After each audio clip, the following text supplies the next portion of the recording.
Jorge Girão nunca confiou em Marina desde o primeiro dia. Algo na faxineira o incomodava profundamente. Durante semanas, ele observou cada movimento dela pela casa, desconfiado de suas intenções com os gêmeos surdos de 3 anos. Até que uma tarde, ao revisar as gravações das câmeras de segurança, ele testemunhou uma cena que desafiava toda a lógica. Seus filhos, diagnosticados com surdez profunda e irreversível, estavam reagindo aos sons que Marina produzia. O impossível estava acontecendo dentro da sua própria casa. E a verdade, por trás daqueles momentos, transformaria tudo o que ele acreditava saber sobre sua família. Antes de continuar, se inscreva no canal, deixe seu like e me conta nos comentários de qual cidade você está assistindo. A mansão em Aldeota, Fortaleza, já havia visto 7 funcionárias irem embora em menos de 6 meses. Jorge Girão observava pela janela do escritório enquanto mais uma candidata subia os degraus da entrada principal. Era a 8ª entrevista naquele mês de agosto e o empresário já não tinha esperanças. Marina Silva tinha 29 anos, cabelos castanhos presos num rabo de cavalo simples e roupas modestas que denunciavam sua origem humilde. Carregava uma pasta desgastada com documentos e mantinha o olhar firme, sem demonstrar intimidação diante do luxo ao redor. Jorge a recebeu na sala de estar, mantendo a postura fria e profissional que adotava com todos os funcionários. As primeiras perguntas foram diretas: experiência anterior, referências, disponibilidade de horários. Marina respondia com segurança, mas algo em seus olhos chamava a atenção. Uma intensidade que Jorge não conseguia decifrar. Quando ele mencionou os gêmeos, esperava a reação habitual de desconforto ou piedade exagerada. Em vez disso, Marina apenas assentiu naturalmente. Os meninos apareceram no meio da entrevista. Lucas e Mateus tinham 3 anos e a energia caótica típica da idade, multiplicada pela frustração de não conseguirem se comunicar como outras crianças. Eles correram pela sala, derrubando almofadas e ignorando completamente os gestos repressores do pai. Jorge suspirou, preparado para ver Marina inventar uma desculpa e sair pela porta. Mas ela não saiu. Abaixou-se na altura dos meninos e começou a fazer movimentos com as mãos. Não era Libras convencional. Jorge reconhecia isso.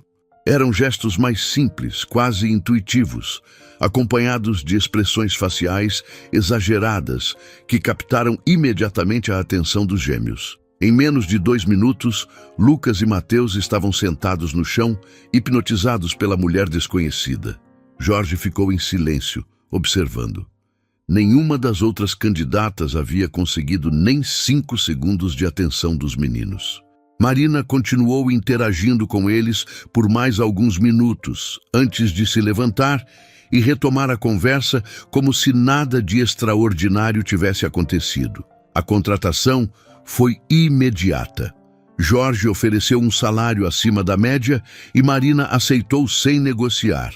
Eles acertaram que ela começaria na segunda-feira seguinte, trabalhando das 8 da manhã às 5 da tarde, com folga aos domingos. Quando a nova faxineira saiu, Jorge permaneceu na sala, observando os filhos que agora brincavam tranquilamente. Algo não fazia sentido. A facilidade com que Marina lidou com Lucas e Mateus era anormal. As outras funcionárias tinham experiência com crianças. Algumas até com formação em pedagogia, mas nenhuma havia conseguido aquela conexão instantânea.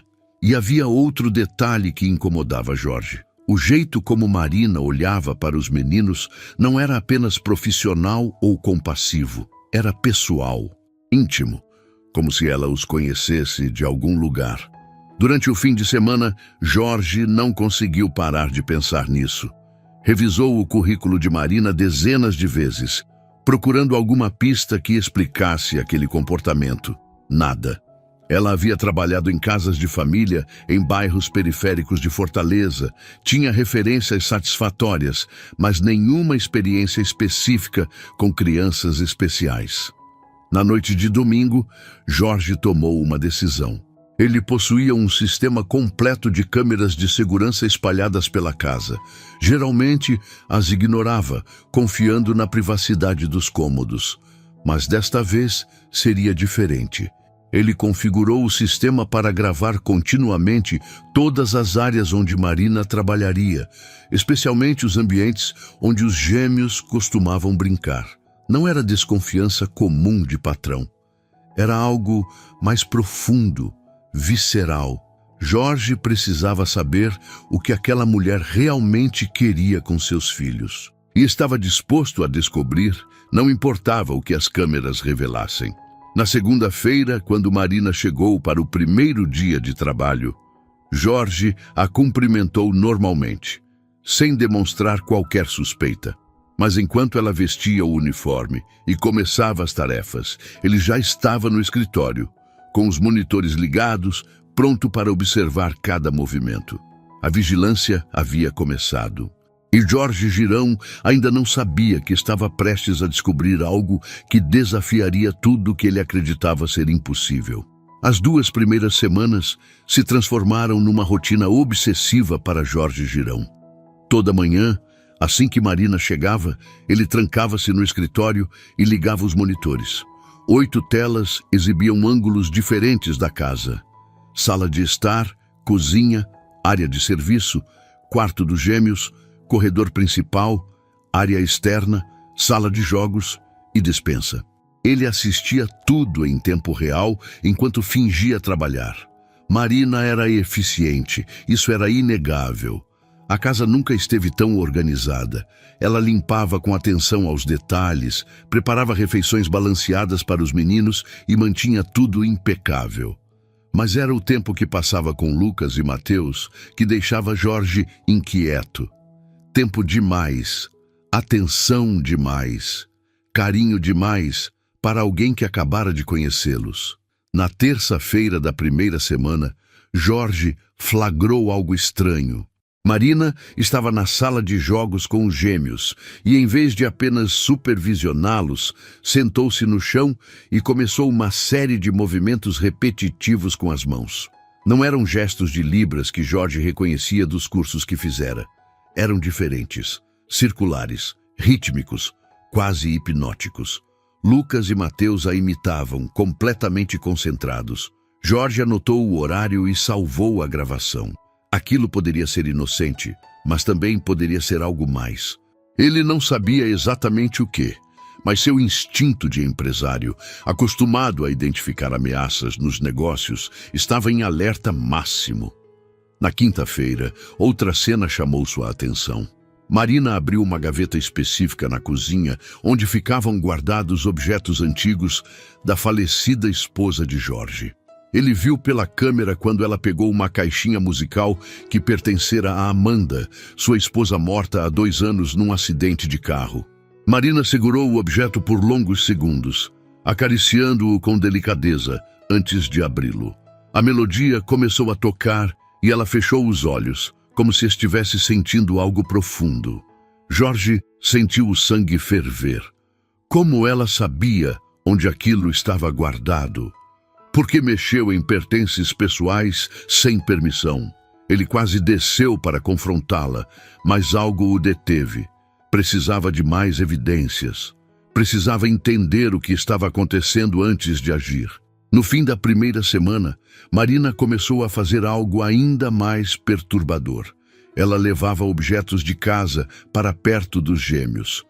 Objetos específicos que produziam sons. Um sino pequeno que ficava na estante da sala. Um tambor de brinquedo que estava guardado no armário. Até mesmo panelas da cozinha que ela batia suavemente com colheres de pau, enquanto Lucas e Mateus observavam. Jorge não entendia. As crianças eram surdas. Todos os exames confirmavam surdez profunda bilateral. Por que Marina insistia em expô-las a estímulos sonoros que elas jamais perceberiam? Era crueldade, ignorância ou algo pior que ele ainda não conseguia identificar? Na segunda semana, a situação escalou. Marina começou a passar mais tempo no quarto dos meninos, sempre com a porta entreaberta, fazendo aqueles movimentos estranhos com as mãos e posicionando objetos sonoros ao redor deles. Jorge gravava tudo, criando uma pasta digital com dezenas de clipes suspeitos. À noite, ele revisava as gravações obsessivamente. Pausava em momentos específicos, tentando ler os lábios de Marina, analisando cada gesto, cada olhar. Havia algo deliberado em tudo aquilo. Ela não era apenas uma faxineira dedicada. Tinha uma agenda, um propósito que ia muito além de limpar a casa e cuidar das crianças. Jorge começou a perder o sono. Acordava de madrugada e revisava as gravações do dia anterior, procurando pistas que talvez tivesse perdido. Sua secretária comentou que ele estava diferente, distraído nas reuniões. Ele ignorou. Nada importava mais do que descobrir o que Marina escondia. Na sexta-feira da segunda semana, Jorge tomou uma decisão. No dia seguinte, sábado, ele fingiria sair para uma viagem de negócios, mas na verdade ficaria no escritório observando. Queria ver como Marina agiria quando pensasse estar completamente sozinha com os meninos. Ele precisava da verdade e estava disposto a ir até as últimas consequências para obtê-la, mesmo que isso significasse invadir completamente a privacidade de sua própria funcionária. O sábado amanheceu nublado em Fortaleza. Jorge informou Marina por mensagem que precisava viajar a São Paulo para uma reunião emergencial e voltaria apenas no domingo à noite. Ela respondeu com um simples ok e confirmou que cuidaria de tudo. Às 7 da manhã, Jorge fingiu sair com uma mala, entrou no carro, deu a volta no quarteirão e estacionou na garagem dos fundos. Entrou pela porta lateral que Marina desconhecia e trancou-se no escritório. Os monitores foram ligados. Jorge preparou café e se acomodou na cadeira, determinado a passar o dia inteiro observando. Marina chegou pontualmente às 8 horas, usando o uniforme cor-de-rosa que a identificava como funcionária da casa. Ela olhou ao redor, como se certificando de que estava realmente sozinha, antes de chamar Lucas e Mateus para o café da manhã. Durante a primeira hora, tudo parecia normal.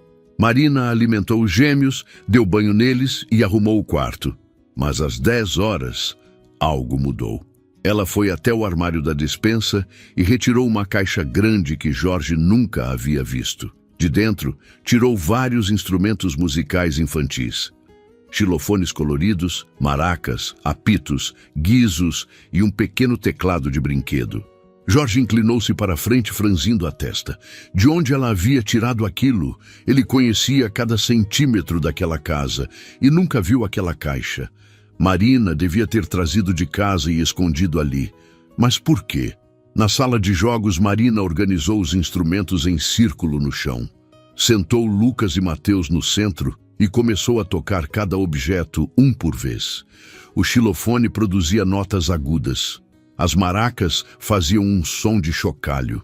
O teclado emitia melodias eletrônicas simples. Tudo isso para duas crianças que, segundo todos os especialistas, não podiam ouvir absolutamente nada. Jorge sentiu a raiva subir.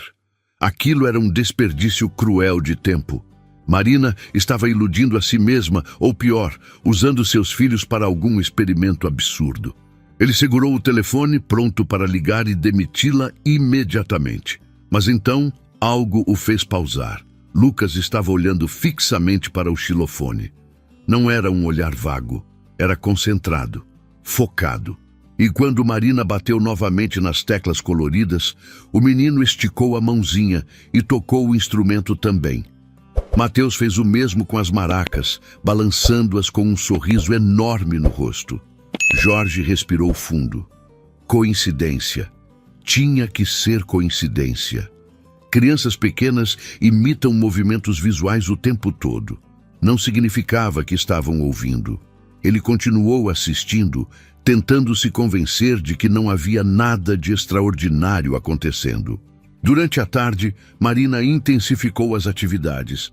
Ela ligou o som da sala e colocou música infantil, pegou os gêmeos pelas mãos e começou a dançar com eles. Os meninos riam, se movimentavam, pareciam genuinamente felizes. Mas o que mais perturbou Jorge foi a expressão no rosto de Marina. Ela chorava. Lágrimas silenciosas escorriam enquanto ela rodopiava com Lucas e Mateus nos braços. Não eram lágrimas de tristeza, eram lágrimas de esperança. Como se ela estivesse testemunhando algo milagroso que só ela conseguia enxergar. Jorge não entendia. Aquela mulher estava claramente emocionalmente envolvida demais com seus filhos. Isso não era normal, não era saudável, não era seguro. Às 5 da tarde, Marina colocou os gêmeos para o cochilo da tarde e começou a arrumar a casa. Jorge aproveitou para revisar as gravações da manhã, focando especialmente no momento com o xilofone. Assistiu a cena 5, 10, 15 vezes. Cada vez que via, sua certeza diminuía um pouco. Havia algo ali, algo que ele não conseguia explicar. Lucas não apenas olhou para o xilofone, ele reagiu ao som, e quanto mais Jorge analisava a gravação, mais evidente ficava. O timing estava perfeito demais para ser coincidência. Pela primeira vez, Jorge Girão se perguntou se sua desconfiança estava direcionada à pessoa errada. Talvez o problema não fosse Marina. Talvez fossem os médicos que diagnosticaram seus filhos. Obrigado por acompanhar até aqui. Sua presença faz toda a diferença neste canal. O domingo foi longo demais. Jorge mal conseguiu dormir pensando no que havia testemunhado no dia anterior. Às 6 da manhã, já estava no escritório novamente, revisando cada segundo das gravações de sábado. Havia tantas cenas que não faziam sentido. Tantos momentos em que os gêmeos pareciam responder a estímulos sonoros que deveriam ser completamente imperceptíveis para eles. Ele decidiu organizar as gravações cronologicamente e assisti-las com atenção científica, como analisaria dados de uma auditoria empresarial. Pegou um caderno e começou a anotar cada ocorrência suspeita. Horário, ação de Marina, reação dos meninos. A lista crescia a cada minuto. 10h15 da manhã. Marina bate no xilofone, Lucas vira levemente a cabeça. 10h43. Maracas chacoalham, Mateus sorri. 11h20. Música começa a tocar, ambos os meninos param de brincar.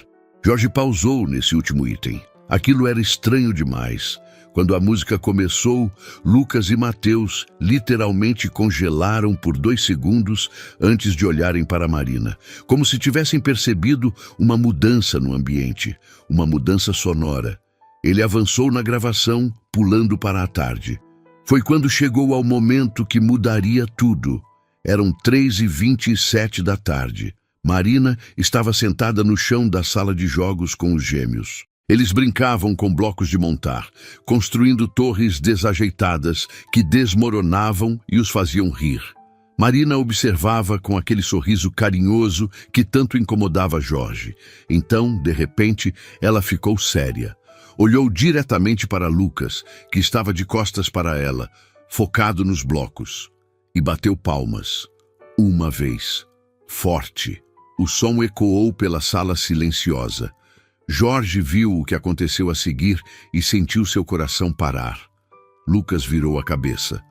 Não foi um movimento vago, não foi coincidência. Foi uma reação direta e imediata. O menino girou o rosto na direção exata de onde o som veio, procurando a fonte. Seus olhinhos de 3 anos percorreram o ambiente até encontrarem Marina, que tinha as mãos ainda suspensas, lágrimas escorrendo pelo rosto. Jorge clicou no botão de pausa. A imagem congelou. Lucas com a cabeça virada, Marina chorando, Mateus, alheio, brincando com os blocos. Aquela cena em particular parecia ter sido arrancada de um filme, mas era real. Estava ali, gravada em alta definição, com data e horário certificados pelo sistema de segurança. Ele voltou à gravação 10 segundos e assistiu novamente. E novamente.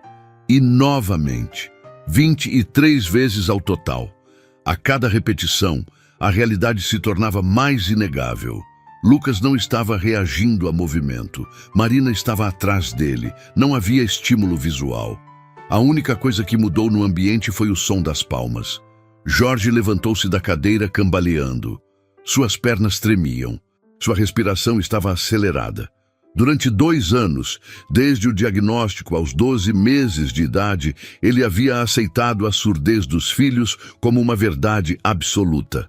3 médicos diferentes, clínicas especializadas em Fortaleza e São Paulo, exames de audiometria comportamental. Todos confirmaram surdez profunda bilateral, irreversível. Mas aquela gravação mostrava o impossível. Jorge voltou ao computador e abriu a pasta com os laudos médicos dos gêmeos. Releu cada palavra, cada termo técnico. Os exames haviam sido feitos quando Lucas e Mateus tinham 1 ano. Já fazia 2 anos. Será que algo poderia ter mudado? Será que as crianças poderiam ter desenvolvido alguma capacidade auditiva residual que os médicos não previram? Ou será que os médicos tinham errado desde o início? A cabeça de Jorge girava com possibilidades. Se os meninos podiam ouvir, mesmo que minimamente, tudo mudava. A terapia que não fizeram, a estimulação que não receberam. Os 2 anos perdidos que poderiam ter feito diferença crucial no desenvolvimento deles. E Marina sabia. De alguma forma, aquela faxineira humilde do bairro periférico de Fortaleza havia identificado algo que médicos caríssimos não conseguiram ver. Como? Por quê? O que mais ela sabia sobre seus filhos que ele desconhecia? Jorge olhou para o relógio. Eram 9 da manhã de domingo. Marina não trabalhava aos domingos, então ele tinha o dia inteiro para decidir o que fazer. Precisava de respostas. Precisava entender o que estava acontecendo. Mas, acima de tudo, precisava saber se seus filhos realmente podiam ouvir. Porque se pudessem, significava que ele havia falhado com eles. Na segunda-feira de manhã, Jorge cancelou todas as reuniões.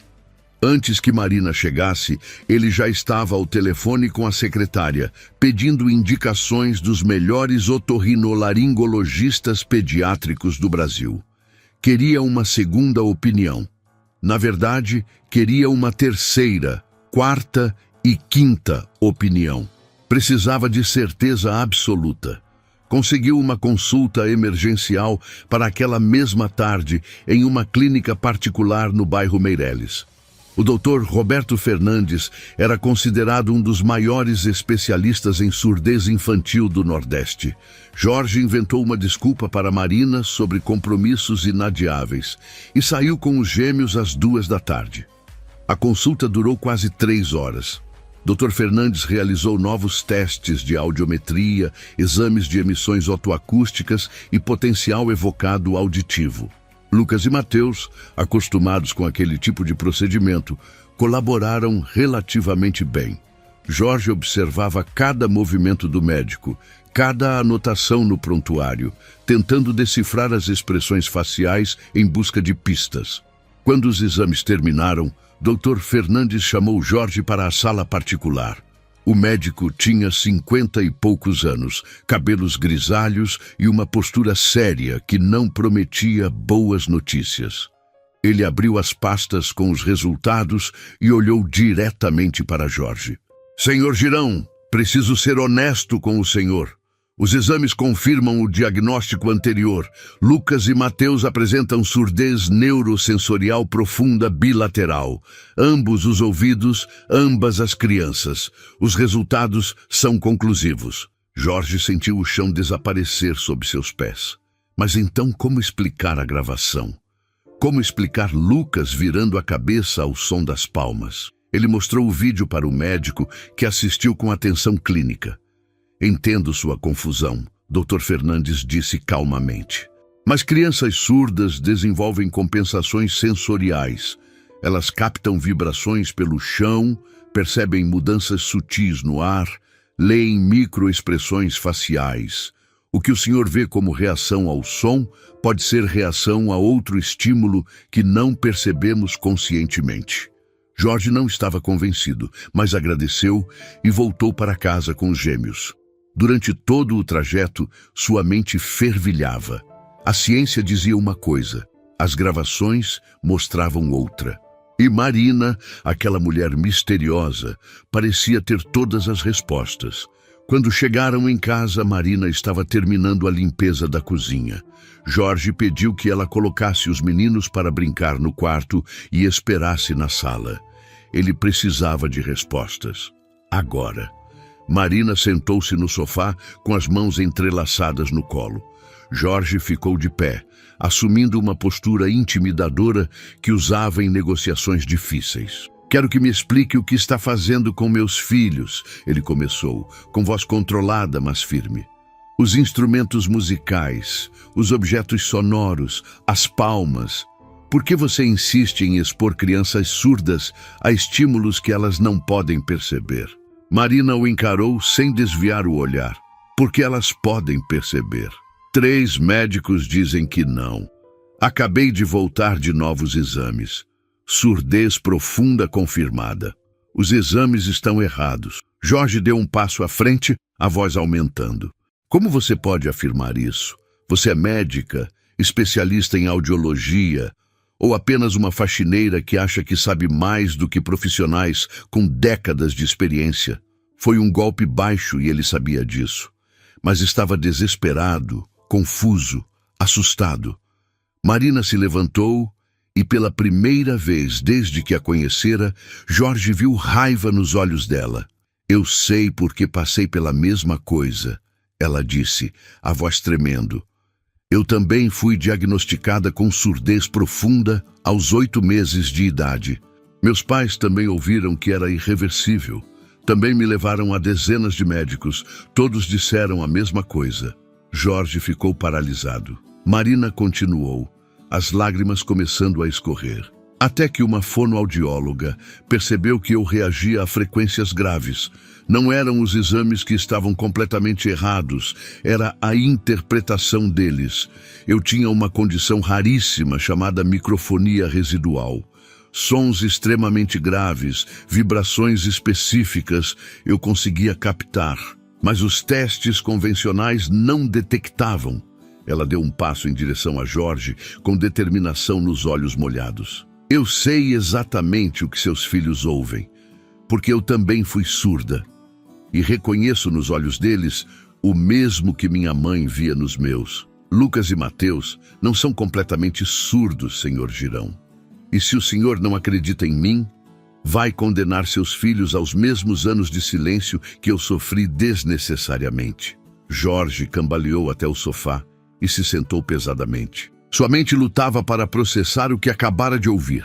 Marina permaneceu de pé, limpando as lágrimas com as costas da mão, esperando que ele dissesse alguma coisa. Microfonia residual. Jorge repetiu lentamente. Nunca ouvi falar disso, porque é extremamente raro. 1 em cada 200 mil casos de surdez profunda. A maioria dos médicos passa a carreira inteira sem diagnosticar um caso sequer. E os exames convencionais não pegam porque testam frequências normais de fala humana, não as vibrações graves que alguns de nós conseguimos captar. Marina sentou-se na poltrona em frente a ele, as mãos ainda tremendo levemente. Ela respirou fundo antes de continuar. Quando eu tinha 8 anos, minha mãe me levou a uma fonoaudióloga em Recife.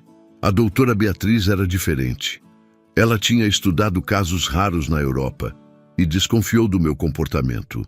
Eu virava a cabeça quando batiam portas, reagia quando caminhões pesados passavam na rua, coisas que produziam vibrações intensas. Jorge inclinou-se para frente, absorvendo cada palavra. Ela me submeteu a testes específicos com frequências extremamente baixas. Descobriu que eu captava sons abaixo de 100 Hz. É uma faixa que a maioria das pessoas nem percebe conscientemente, mas para mim era a diferença entre silêncio total e um mundo com alguma informação sonora. E o que fizeram? Terapia auditiva intensiva. Não para me fazer ouvir normalmente, isso é impossível, mas para treinar meu cérebro a interpretar as vibrações que eu captava. Aprendi a associar certas sensações com eventos específicos. Uma batida de porta significa que alguém chegou. O ronco grave de um motor significa um carro se aproximando. Não é audição convencional, mas me deu autonomia. Jorge esfregou o rosto com as mãos. E você acha que Lucas e Mateus têm a mesma condição? Tenho certeza. Marina se levantou e foi até a estante pegando o celular. Posso mostrar? Ele assentiu. Marina sentou-se ao lado dele e abriu uma série de vídeos curtos que ela havia gravado escondida durante as últimas semanas. Jorge reconheceu as cenas da sua própria casa. No primeiro vídeo, Marina batia uma panela de ferro no chão da cozinha. Lucas, que estava a 3 metros de distância de costas para ela, imediatamente olhava na direção do som. No segundo, ela ligava o liquidificador e Mateus sorria, balançando a cabeça como se dançasse. No terceiro, ambos os meninos reagiam ao som grave de um trovão lá fora. Eles não ouvem vozes, não ouvem música no sentido convencional, não ouvem pássaros ou o vento, mas ouvem isso. Marina apontou para o vídeo do trovão. Frequências graves, vibrações intensas. É o mesmo padrão que eu apresentava. Jorge sentiu uma onda de emoções conflitantes. Esperança, raiva, confusão. Se Marina estava certa, significava que anos de terapia adequada foram perdidos. Mas também significava que ainda havia tempo de fazer algo. Por que você não me contou isso desde o início? Ele perguntou, a voz carregada de frustração. Marina olhou para as próprias mãos. Porque o senhor jamais acreditaria numa faxineira questionando diagnósticos médicos. Eu precisava de provas. Precisava observá-los, interagir com eles, confirmar minhas suspeitas antes de fazer uma acusação dessas. Ela tinha razão e Jorge sabia disso. Se Marina tivesse chegado no primeiro dia dizendo que os médicos estavam errados, ele teria a despedido na hora. Existe algum especialista que possa confirmar isso? Alguém além dessa doutora Beatriz? Ela faleceu há 5 anos. Mas existem outros. Poucos, mas existem. A maioria está no exterior. Europa, Estados Unidos. No Brasil, conheço apenas um médico em São Paulo que estudou casos semelhantes. Jorge já estava pegando o celular. Nome dele. Agora. Marina ditou o contato do Dr. Henrique Tavares, especialista em distúrbios auditivos raros na capital paulista. Jorge ligou imediatamente, deixou uma mensagem urgente na secretária eletrônica e depois enviou um e-mail detalhado explicando a situação. Quando desligou, olhou para Marina com uma expressão que misturava gratidão e desconfiança. Se você estiver certa sobre isso, se meus filhos realmente puderem desenvolver alguma percepção sonora, eu te devo um pedido de desculpas, um grande pedido de desculpas. Ele fez uma pausa, mas ainda tem algo que não me contou. Marina ficou tensa. Por que você se importa tanto? Por que uma faxineira contratada há 3 semanas está tão emocionalmente investida em 2 crianças que mal conhece? Jorge cruzou os braços. Quem você realmente é, Marina? O silêncio que se seguiu foi pesado como chumbo. Marina abriu a boca, fechou, abriu novamente. As lágrimas voltaram, mais intensas agora. Porque Lucas e Mateus não são apenas crianças quaisquer para mim, ela sussurrou. Eles são meus sobrinhos. Jorge ficou completamente imóvel. As palavras de Marina ecoavam na sala como um trovão. Sobrinhos. Ela havia dito sobrinhos. Isso significava que Amanda era minha irmã. Marina confirmou, lendo a expressão atônita no rosto dele. Minha irmã mais velha, a irmã que eu nunca conheci. Jorge levantou-se bruscamente, dando passos para trás como se tivesse levado um soco.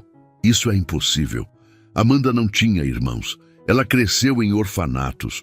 Nunca soube quem eram os pais biológicos, porque fomos separadas quando eu tinha apenas 2 meses de idade. Marina abriu a bolsa com mãos trêmulas e tirou uma pasta amarelada. Dentro havia documentos antigos, certidões, fotografias desbotadas. Nossa mãe biológica se chamava Célia Silva. Ela nos teve em Canindé, interior do Ceará. Amanda nasceu em 1992. Eu, em 1995. Ela estendeu uma certidão de nascimento antiga. Jorge pegou o documento, suas mãos tremendo tanto quanto as dela. O nome da mãe estava ali: Célia Maria Silva. E o nome da criança, Amanda Silva, nascida em 18 de março de 1992. Nossa mãe era muito pobre. Marina continuou, a voz quebrando. Trabalhava em fazendas, ganhava quase nada. Quando Amanda tinha 3 anos, Célia não conseguiu mais sustentá-la. Deixou a menina num orfanato em Fortaleza com uma carta dizendo que voltaria quando conseguisse dinheiro. Mas nunca voltou. Jorge se lembrava das poucas vezes que Amanda falara sobre a infância. Sempre com dor. Sempre com aquela expressão distante de quem carregava feridas que nunca cicatrizaram completamente. Ela crescera no Lar Santa Rita, um orfanato no bairro Bom Jardim. Foi adotada aos 9 anos por uma família que a criou com carinho, mas a marca do abandono nunca a deixou. 2 anos depois de deixar Amanda, minha mãe me teve, Marina prosseguiu. Mas eu nasci com problemas auditivos severos. Célia não tinha recursos para me tratar, estava desesperada. Então fez a mesma coisa. Me deixou em outro orfanato, em Juazeiro do Norte, esperando que alguém com mais condições pudesse me dar uma vida melhor. Ela mostrou sua própria certidão de nascimento. Mesma mãe, mesma história de abandono. Fui adotada por uma família humilde, mas amorosa aos 3 anos. Eles me deram tudo o que podiam. Foi minha mãe adotiva quem me levou à doutora Beatriz, quem pagou a terapia, quem nunca desistiu de mim. Cresci sem saber que tinha uma irmã biológica. Jorge voltou a sentar, as pernas fraquejando. Como você descobriu? Quando Amanda morreu 2 anos atrás, saiu uma matéria pequena no jornal. Empresária bem-sucedida, casada com Jorge Girão, morreu num acidente trágico, deixando 2 filhos pequenos. A matéria mencionava que ela tinha crescido em orfanato. Marina puxou um recorte de jornal da pasta. Jorge reconheceu a foto de Amanda sorrindo. Algo me chamou a atenção. O nome do orfanato, Lar Santa Rita. A data aproximada. Comecei a investigar. Peguei minha certidão original de nascimento que minha mãe adotiva guardava. Fui atrás dos registros do orfanato. Levei 1 ano inteiro juntando peças, conversando com assistentes sociais antigas, procurando em arquivos empoeirados. Ela tirou mais documentos da pasta. Eram relatórios de orfanatos, declarações de assistentes sociais, cartas antigas escritas em letra trêmula. Tudo apontava para a mesma conclusão. Amanda Silva e Marina Silva eram irmãs biológicas que nunca se conheceram. Quando tive certeza, fiquei obcecada em conhecer meus sobrinhos. Pesquisei sobre vocês. Descobri onde moravam. Vi fotos nas redes sociais da empresa. E quando percebi que Lucas e Mateus eram surdos, igual eu fui... Marina não conseguiu continuar. As lágrimas caíam livremente agora. Jorge estava paralisado entre emoções contraditórias. Raiva por ela ter escondido tudo. Choque pela revelação impossível, mas também algo mais profundo, reconhecimento. Ele olhou para Marina e pela primeira vez realmente a viu. Os olhos, o formato do rosto, o jeito de sorrir quando brincava com os meninos. Era Amanda. Marina tinha os mesmos traços suaves, o mesmo nariz levemente arrebitado, a mesma expressão gentil quando olhava para as crianças. Por isso você veio como faxineira, Jorge murmurou. Não conseguiria se aproximar de outra forma. Eu não tinha dinheiro para advogados. Não tinha como provar legalmente nosso parentesco sem exames de DNA caros. E mesmo que provasse, você nunca deixaria uma estranha pobre entrar na vida dos seus filhos. Marina limpou o rosto. Então arrumei um emprego. Só queria conhecê-los, ver se estavam bem. E quando percebi a condição auditiva deles, não pude simplesmente ir embora. Jorge cobriu o rosto com as mãos. Tudo fazia sentido agora. O carinho excessivo, o investimento emocional, a persistência com os estímulos sonoros. Marina não era apenas uma funcionária dedicada, era família. Os 3 dias seguintes foram uma turbulência emocional. Jorge mal conseguia olhar para Marina sem sentir um nó na garganta. A semelhança com Amanda era perturbadora agora que ele sabia a verdade.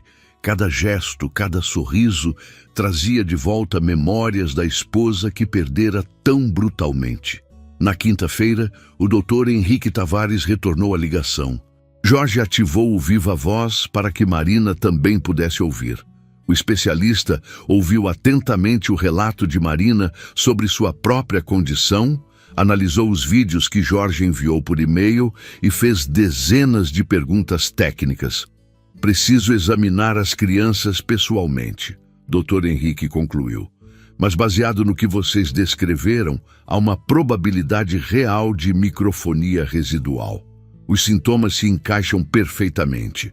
Posso recebê-los em São Paulo na próxima semana. Pela primeira vez em dias, Jorge sentiu esperança genuína. Se havia uma chance, mesmo que mínima, de seus filhos desenvolverem alguma percepção sonora, ele faria qualquer coisa para tornar isso possível. Depois da ligação, a casa ficou em silêncio constrangedor. Marina se levantou para voltar ao trabalho, mas Jorge a segurou pelo braço suavemente. Espera, preciso te mostrar uma coisa.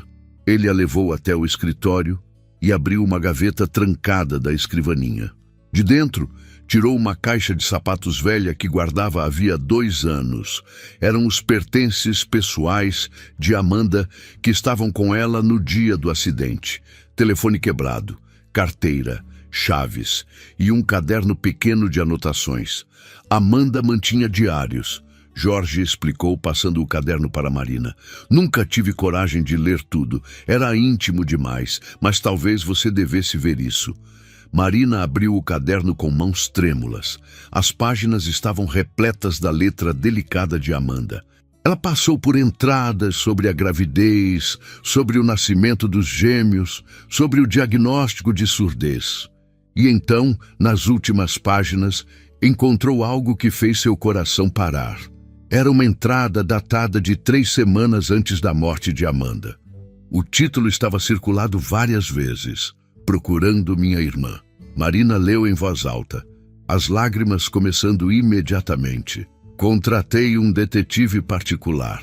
Depois de anos me convencendo de que não importava, de que meu passado estava enterrado, não consigo mais ignorar. Tenho uma irmã. Sei que tenho. Minha mãe biológica teve outra filha 2 ou 3 anos depois de me abandonar. Consegui confirmar com os registros do orfanato. O nome dela é Marina. Marina Silva. Ela foi adotada e levada para Juazeiro do Norte. Preciso encontrá-la. Preciso saber se ela está bem. Preciso dizer que sinto muito por não ter procurado antes. A voz de Marina falhou. Jorge continuou por ela, pegando o caderno e lendo a última entrada. O detetive encontrou um endereço. Marina trabalha como faxineira em Fortaleza. Ela voltou para cá. Estamos na mesma cidade e eu não sabia. Vou procurá-la semana que vem. Estou com medo. E se ela me odiar? E se ela não quiser me conhecer? Mas preciso tentar. Lucas e Mateus merecem conhecer a tia. E eu mereço conhecer minha irmã. A entrada terminava ali. 3 dias depois, Amanda morreu no acidente. Marina desabou. Seus soluços ecoavam pelo escritório enquanto ela segurava o caderno contra o peito. Jorge se ajoelhou ao lado dela, suas próprias lágrimas caindo. Ela estava te procurando, ele sussurrou. Amanda estava indo ao seu encontro. Se o acidente não tivesse acontecido, vocês teriam se conhecido. Você não teria precisado vir escondida. Eu estava aqui, estava tão perto. Marina mal conseguia falar entre os soluços. Se eu tivesse procurado mais cedo, se eu não tivesse esperado tanto tempo para investigar, poderíamos ter nos conhecido. Ela poderia... Não! Jorge segurou o rosto de Marina, forçando-a a olhar para ele. Não faça isso consigo mesma. Você não tinha como saber. Amanda também demorou para ter coragem de procurar. Não foi culpa de ninguém. Foi só azar, timing cruel. Mas então Jorge percebeu algo que transformava aquela tragédia em algo quase místico. Ele olhou para Marina com uma expressão de espanto. Você entende o que isso significa? Amanda morreu indo te buscar. E você apareceu aqui, sem saber, exatamente quando meus filhos mais precisavam. Exatamente quando a condição deles poderia ser identificada. Sua voz tremeu. É como se Amanda tivesse te mandado, como se ela estivesse guiando você até nós. Marina ergueu os olhos, vendo a sinceridade absoluta na expressão de Jorge. E pela primeira vez, desde que tudo começara, ela sentiu que finalmente estava onde deveria estar. No lugar que sua irmã tinha planejado para ela desde o início. 6 meses depois, a casa em Aldeota estava irreconhecivelmente diferente. Não na estrutura física, mas na energia que pulsava dentro dela. O silêncio opressor que antes dominava cada cômodo havia sido substituído por algo vivo, vibrante, esperançoso. Lucas e Mateus estavam no chão da sala de jogos, cercados por instrumentos adaptados que o Dr. Henrique Tavares havia recomendado. Tambores de frequência grave, placas vibratórias, sistemas de som especializados que emitiam apenas as ondas sonoras específicas que os gêmeos conseguiam captar. A terapia auditiva estava em pleno andamento, 3 vezes por semana, com progressos pequenos, mas consistentes. Marina não era mais a faxineira. Oficialmente, ela era a tutora e cuidadora dos meninos, mas na prática era muito mais. Era a tia que Lucas e Mateus nunca tinham tido. Era a ponte viva com Amanda, mantendo a memória da mãe presente através de histórias, fotos e principalmente através do amor incondicional que só família verdadeira pode oferecer. Jorge observava da porta, uma xícara de café esquecida na mão. Ele havia mudado também. As rugas de preocupação em seu rosto tinham suavizado. O peso da solidão viúva ainda existia, mas agora ele não carregava tudo sozinho. Marina dividia aquele fardo, e juntos estavam reconstruindo não apenas a vida das crianças, mas suas próprias vidas também. O relacionamento entre eles havia evoluído naturalmente. Começou como patrão e funcionária, transformou-se em aliados contra a adversidade, e agora era algo mais profundo. Não era romance, pelo menos não ainda. Era família, era parceria, era a compreensão mútua de 2 pessoas que amavam as mesmas crianças e compartilhavam a dor da mesma perda. Eles estão respondendo melhor, Marina comentou, vindo se juntar a ele. Hoje, o Mateus identificou 3 vibrações diferentes. Está aprendendo a associar cada uma com um significado. E o Lucas conseguiu perceber quando eu me aproximei por trás dele. Sentiu a vibração dos meus passos. Jorge sorriu, um sorriso genuíno que ele pensava ter perdido para sempre após a morte de Amanda. Você salvou meus filhos, salvou nossa família. Nossa família. Marina repetiu suavemente, testando as palavras. Elas soavam certas, completas. Ela tinha mudado de um apartamento minúsculo em Messejana para o quarto de hóspedes da mansão 3 meses atrás. Era mais prático, Jorge havia argumentado. As crianças precisavam dela disponível. Mas ambos sabiam que era mais do que isso. Era reconhecimento de que Marina pertencia ali. Eles haviam feito o teste de DNA 2 semanas após a revelação, apenas para formalizar o que todos já sabiam. A confirmação veio rápida, compatibilidade de irmãs. Marina tinha chorado por 2 horas segurando aquele papel.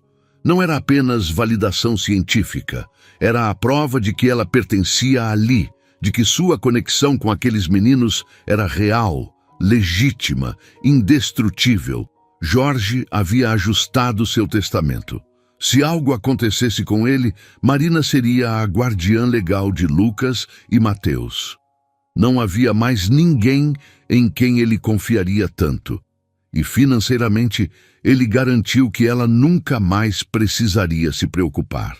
Um salário generoso, plano de saúde completo, um fundo educacional para caso decidisse voltar a estudar. Tudo estava documentado, legal, protegido. Os gêmeos correram até eles, abraçando as pernas de ambos e rindo daquela forma inocente que só crianças pequenas conseguem. Jorge pegou Lucas no colo, enquanto Marina erguia Mateus.